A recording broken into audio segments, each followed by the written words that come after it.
Claim किया है और आपका जो रेंट पेमेंट था 50,000 पर मंथ से ज्यादा का था, जिसपे आपने टीडीएस नहीं डिडक्ट किया है, तो आपको भी कुछ ऐसी नोटिस आई होगी या आ सकती है। क्या आपका एचआरए क्लेम भी अंडर स्क्रूटिनी है? Do you also get a mini heart attack when you receive an email from the income tax department? Don't worry, आप अकेले नहीं है। बहुत सारे लोगों को अपने एचआरए क्लेम के regarding income tax department notice भेज रहा है। बट डोंट वरी, पैनिक करने की कोई जरूरत नहीं है। इस वीडियो में मैं आपको वो सारी चीजें एक्सप्लेन करूंगी and I will help you fix this problem.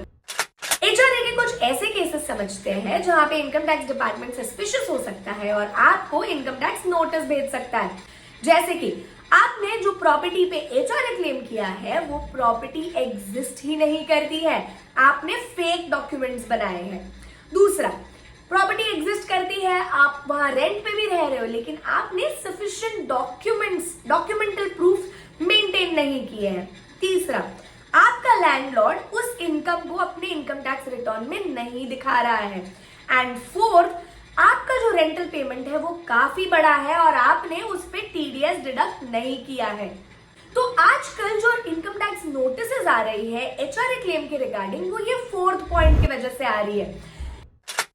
Income tax के सेक्शन 194(I)(B के हिसाब से अगर कोई इंडिविजुअल या एचयूएफ रेंटल पेमेंट्स करता है जो 50,000 या उसके ऊपर है, तो वो पूरे रेंटल अमाउंट पे उसे 5% टीडीएस डिडक्ट करना है।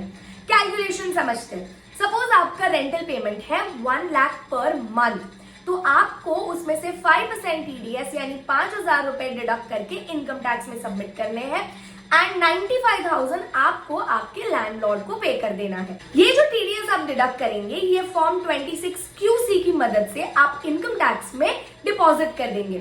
ये फाइल करने के बाद फॉर्म 16C में आपको एक टीडीएस सर्टिफिकेट मिलेगा जो आपको अपने लैंडलॉर्ड को सबमिट करना है। और ये नहीं करने पे कॉन्सिक्वेंसेस क्या होंगे?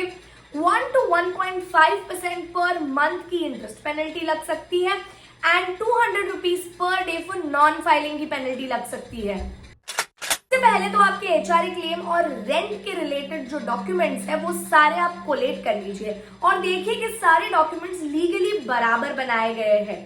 सेकंड, आपको जाके ये चेक करना है कि आपका जो रेंट है, पेमेंट है, वो 50,000 पर मंथ या उससे ज्यादा है कि नहीं। अगर कम है तो आपको कोई टेंशन लेने की जरूरत नहीं है, लेकिन अगर 50,000 पर मंथ से ज्यादा है तो अभी के अभी आप उस पे 5% के हिसाब से टीडीएस डिडक्ट करके इनकम टैक्स को पे कर दीजिए।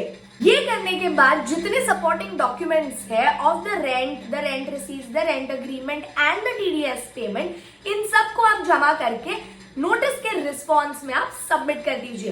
ये करने के बाद इनकम टैक्स आपकी ये नोटिस क्लियर कर देगा। और अब नेक्स्ट ईयर से ये इश्यू से बचने के लिए रेगुलर टीडीएस कंप्लायंस करना ना भूले। HRA is a great tax planning tool, but remember, compliance is the key. In case of any tax query, drop in a comment and I'll be here to help you. Stay tuned for the next video, and if you like the video, please do like and subscribe to the channel. Also share it with people who might need it. Thank you.